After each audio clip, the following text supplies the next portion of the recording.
penghuni surga itu, calon orang yang masuk surga itu adalah mempunyai sifat dia takut kepada Allah meskipun Allah itu tidak ingat. Maka kita takut yang luar biasa.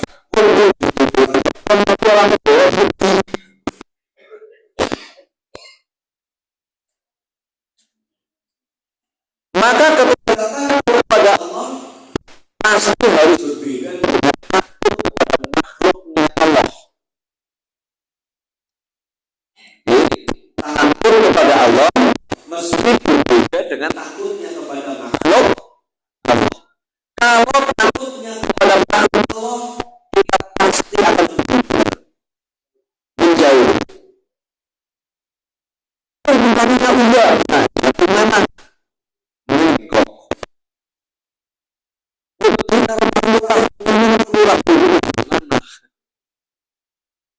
Itu kalau takut kepada makhluk Allah, kita menghindar, kita menjauh.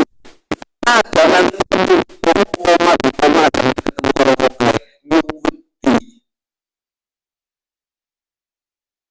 tapi kalau takut kepada Allah bukan menghindar, tapi malah harus mendekat. Itu. Nah, kalau kita takut kepada Allah, kalau kita masih jauh, nah itulah yang keliru. Karena semakin kita jauh dari Allah, pasti kita akan semakin merasa takut. Tapi kalau kita dekat dengan Allah, kita akan semakin makin perasaan kita semakin nyaman kalau kita dekat dengan Allah. Maka dalam sebuah hadis disebutkan orang Islam itu mempunyai sifat Rasulullah khalian, yaitu orang yang dia jujur kepada Allah, ingat kepada Allah dan dalam keadaan sepi sendirian, dan keluar air dari matanya. Didoakan sepi, dia ingat dengan Allah Subhanahu wa Ta'ala nanti bersembunyi. Berbuat dulu, dahulu kepada becang itu, kalau menepuh menjadi sajadah, kalau merenung, kalau bukti ujung-ujungnya turun mata. Nangis itu bergejolak-gejolak anaknya. Ya, bukan itu, bukan itu. Ya Allah, kepenting jajanan teman, gede nanti nangis. Tapi orang yang dijanjikan surga adalah Rasulullah. Dia seorang yang ketika dalam keadaan sepi sendiri, dia berpikir kepada Allah, sampai dia berbesmili. Berbesmili apa? Kepingin banget dekat dengan Allah. Berbesmili apa? Kepingin dosa banget. Berbesmili kenapa? Berbesmili nyumbung duit musik akeh biar selamat Gusti Allah. Itu orang yang selamat. Kalau orang itu jujur kepada Allah, orang yang taat kepada Allah dalam keadaan itu biasa. Jadi kalau orang taat kepada Allah, terlihat solih, kok di hadapan orang banyak, itu biasa. Tapi kesolihan yang sesungguhnya adalah ketika dia sedang sendirian, tidak ada orang lain, tapi dia tetap menjaga kesolihannya. Itulah kesolihan yang sebenarnya. Kebanyakan orang kan kalau solih berbagi wong, tapi kan bagi wong muncul wujud aslinya, muncul wujud aslinya. Kemudian sifat penghuni surga yang keempat adalah orang yang datang dengan hati yang murni, dengan hati yang murni. Murid niku napa? Murid niku Pak Ustaz esuk ngisi pengajian. Niku murid kula. Yang namanya orang murni, wajah yang murni adalah orang yang tadi awal dia bertobat, kemudian dia berusaha untuk menjalankan perintah-perintah Allah, bukan hanya menjalankan, tetapi dia juga menikmati ketaatannya itu, mencintai ketaatannya. Jadi yang namanya orang yang murni adalah orang yang ketika dia beribadah kepada Allah, dia menikmati ibadahnya. Ketika sholat, dia menikmati sholatnya. Dari awal dia berdiri sudah menikmati. Tapi kalau ihram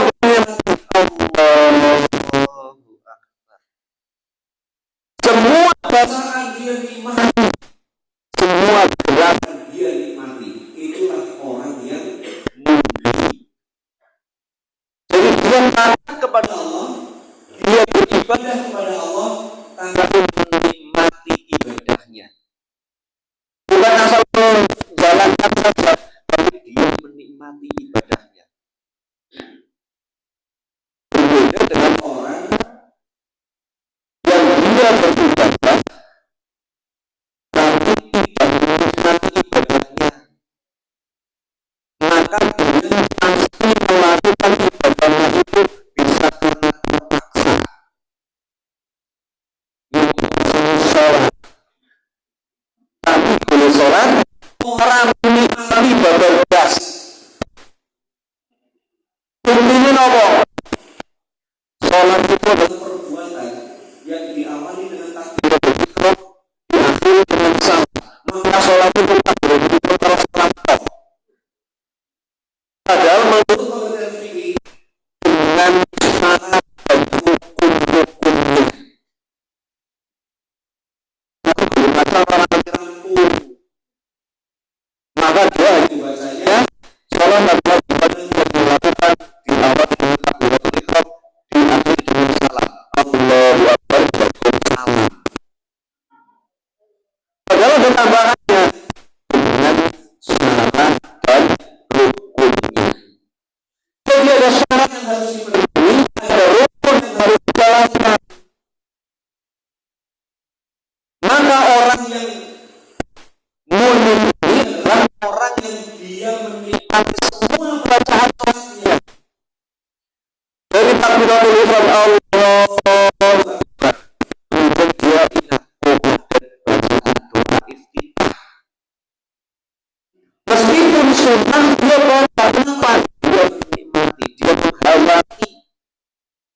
Allahumma ba'id baini wa baina khataayaya kama ba'adta bainal masyriqi wal maghrib. Dia kan baca itu,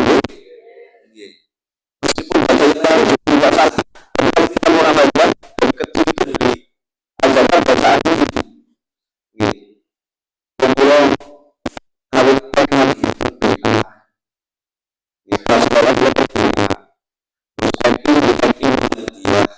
Belum kita kasih sama dia seperti itu. Tapi betul ini kompetensi. Itu harus Muhammadiyah. Maka bariku dikatakan kontrolnya berlaku masuk ke PKS Muhammadiyah. Ya, bahkan keuntungan kalau kita memasuki sekolah yang berbasis agama. Bukan hanya pendidikan saja, tapi juga agamanya yang penting. Pendidikan komputer saja. Komputer itu ajari sejarah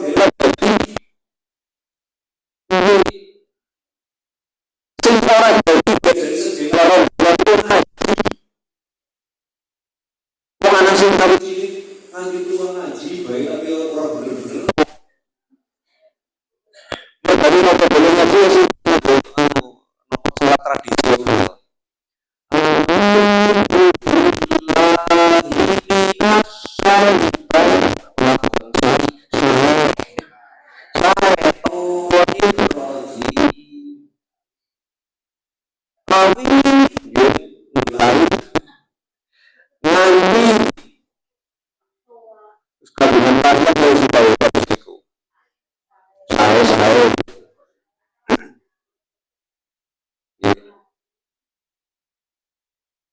ketika orang yang sholat yang menikmati bacaan sholatnya dia penuhi rukun-rukun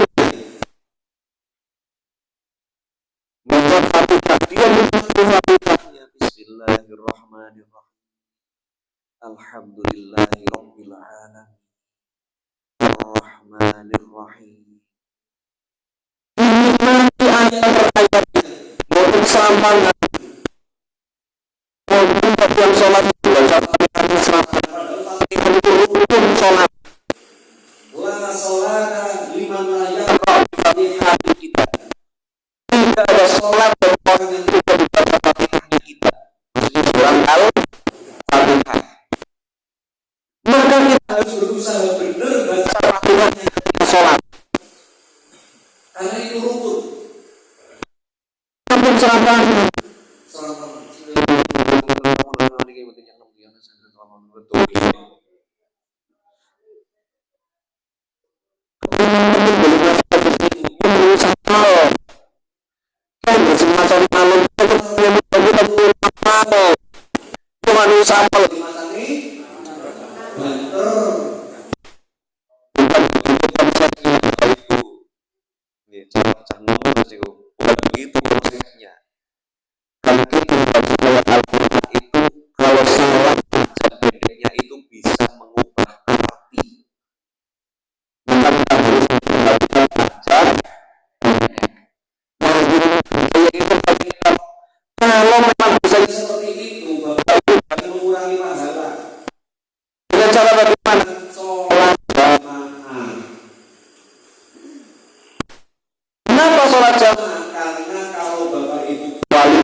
bukan itu yang jadi ukuran, tapi yang jadi ukuran adalah kualitas makhraj dan tajwidnya.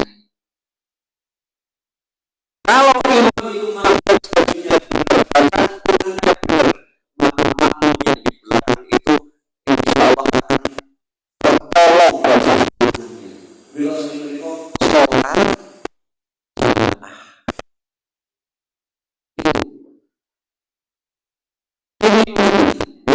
Kalaupun suatu saat Bapak Ibu misalnya kalau sholat sendiri, kami menikmati gerakan dan bacaan sholatnya. Itu dulu. Ketika dia tadarus pun dia nikmati tadarus, tidak mengejar kuantitas, tapi dia utamakan kualitas. Ngaji arti boten buru-buru tapi sengaja putus. Ya memang ada teori bacaan yang hanya teori ngebut biasanya satu juz itu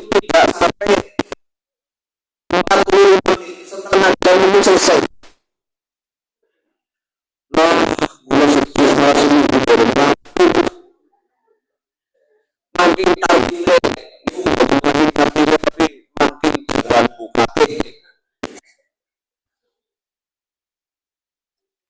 Tapi seperti apapun Bapak Ibu, bacaan kita yang ingin kita menikmati itu dan kita pasrahkan kepada Allah. Ya Allah, saya bisa baca Quran dengan cara seperti ini, bacaan saya seperti ini. Inilah bacaan Quranku ya Allah. Dia menikmati bacaan Qurannya. Itulah bumi. Dia beracuan bahwa dia memelihara kepada Allah dengan hati yang munib. Dia ingat firman Allah, "Yauma la yanfa'u malun wa la banun illa man atallaha biqalbin salim." Hari kiamat besok tidak ada harta yang bermanfaat, tidak ada anak yang berguna kecuali orang yang datang kepada Allah dengan hati yang selamat, dengan hati yang munib, dengan hati yang sehat. Mudah-mudahan kita semua menghadap Allah Subhanahu wa Ta'ala dengan hati yang munib. Amin. Ya Rabbal Alamin. Kemudian ayat 30, Bapak Ibu, Allah memerintahkan kepada kita untuk masuk surga, kepada orang-orang yang bertakwa masuk surga. Masuklah ke surga dengan aman. Apa maksudnya aman? Tidak ada yang mengganggu. Kalau Allah sudah memerintahkan hambanya untuk masuk surga, tidak ada orang yang bisa mengganggu. Tidak ada yang menyelimuti, tidak ada yang menghalangi, tidak ada yang mengganggu dia di dalam surga.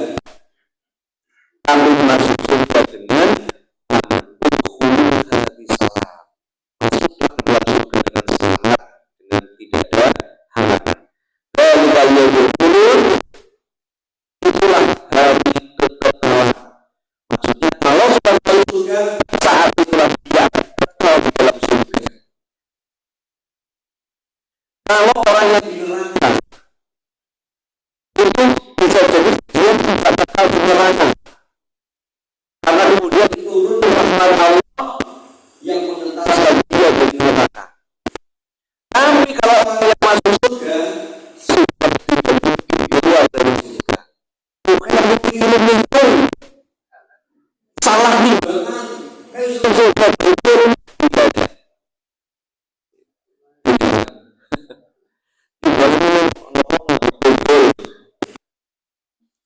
Ya, orang yang sudah masuk surga disebutkan kalau sudah masuk surga sudah dia kekal di dalam surga. Dzalikal yaumul khulud. Tidak keluar lagi. Apa yang Allah berikan untuk orang yang di surga? Di ayat 35. Lahum ma yasha'una fiha. Mereka di dalam surga itu mendapatkan apapun yang mereka inginkan. Ma yasha'una, apapun yang diinginkan. Kami mau Bapak Ibu.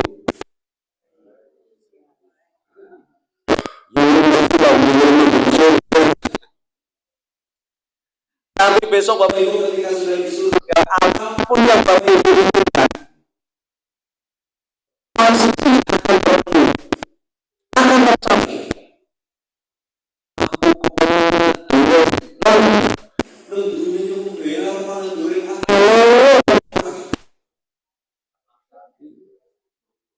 Aku mangsa ini pas udah duit, pas kolesterol gugur, pas kolesterol gugur, pas sambung berat. Tapi besok surga, apapun yang kita inginkan, insya Allah bisa tercapai. Lahum ma yasha'una fiha. Apapun yang kita inginkan. Kepada satu paling tenang, maksud Tuhan.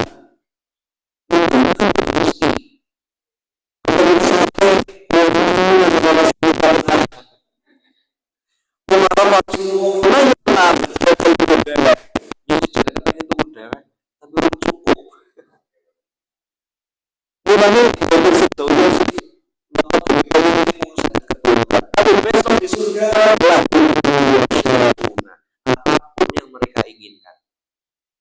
bukan hanya apa yang kita inginkan, bahkan di ayat ini diartikan walaupun bagi mereka Allah akan memberikan tambahan. Ada yang menafsirkan tambahan itu yang pertama adalah tambahan nikmatnya. Jangan kepingin sampai enggak maka debina ayam sekali apik. Jangan kepingin belum ayam apik kepingin banget orang ngomong anggur yang dulu sepuluh bulu-bulu itu dalam satu bulan orang itu beras. Tapi besok di akhir tambahan itu seperti tambahan dari Allah. Kalau sebelum saluran bulu ibaratnya seperti itu. Walaupun masih tambahan nikmat dari Allah. Kemudian berbagai masjid ada yang menafsirkan bahwa ini menjadi bonus bagi orang yang disurga bisa melihat Allah secara langsung. Melihat Allah secara langsung. Lihat Gusti Allah. Dan itu adalah kenikmatan yang paling satu. Kenikmatan yang paling tinggi. Kenikmatan yang luar biasa ketika bisa melihat Allah secara langsung. Waladaina nasi. Dan di ayat yang lain Allah sudah menyampaikan lilladzina ahsanul husna wa ziyada. Dan bagi orang-orang yang berbuat baik juga akan mendapatkan balasan yang terbaik. Balasan yang terbaik adalah surga. Wa ziyada, dan tambahan kenikmatan dari Allah Subhanahu wa ta'ala. Maka itu mari mencoba dan berusaha untuk memenuhi syarat sifat penghuni surga yang empat itu. Awal, yang kedua Hafid, yang ketiga Rasyur Rahman bil Ghaib, yang keempat Waja'a Bitauhid Munib. Empat ini coba masukkan ke dalam jiwa kita, kita hayati dan kita berusaha untuk menjadi orang yang mempunyai sifat ini. Maka insya Allah Allah akan memasukkan kita ke surganya. Amin. Ya Rabbal Alamin. Kepingin apa sih masuk surga? Mesti kepingin lah. Jangan kan orang-orang yang sudah ngaji Bapak Ibu, kok sudah ngaji kepingin surga? Jangan orang-orang yang rajin sholat, rajin beribadah seperti Bapak Ibu, semua tahu sholat di Bapak Ibu surga. Kan caranya uang surga itu orang modal. Ini orang modal tapi kepingin hati.